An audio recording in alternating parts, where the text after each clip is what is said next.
গোয়েন্দা তথ্যের উপর ভিত্তি করে লালমনিরহাট ব্যাটালিয়ন 15 বিজিবির একটি দল গতকাল সীমান্তবর্তী এলাকায় একটি সুনির্দিষ্ট তথ্য আমরা পেয়েছিলাম।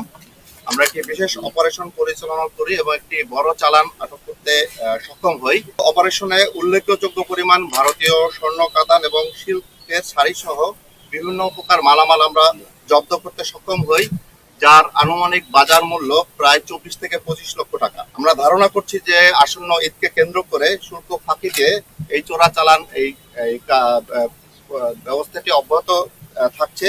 তো সেটা যাতে না থাকে সে ব্যাপারে আমরা জিরো টলারেন্স নীতি অনুসরণ করছি। আমি স্পষ্টভাবে বলতে চাচ্ছি, সীমান্ত সুরক্ষা, চোরাচালান দমন, মানব পাচার প্রতিরোধে বিজিবি সবসময় আপোষহীন। চোরাচালান মুক্ত বাংলাদেশ গড়ার লক্ষ্যে আমরা সর্বদা সতর্ক এবং দৃঢ় প্রতিজ্ঞাবদ্ধ।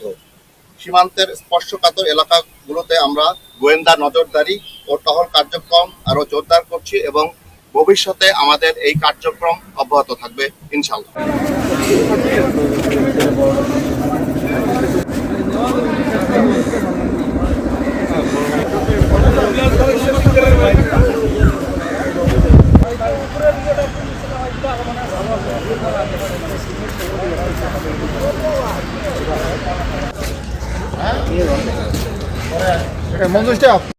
দেখি সুন্দর আসবে তো নাকি নাকি আরো পরিবর্তন আনবো?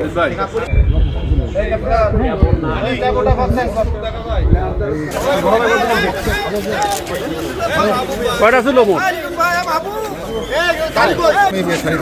ভাই এটিএন টাকা এটিএন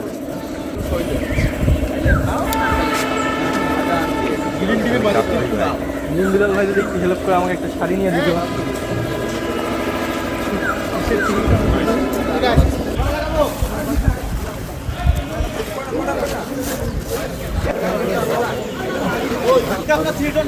Pick up.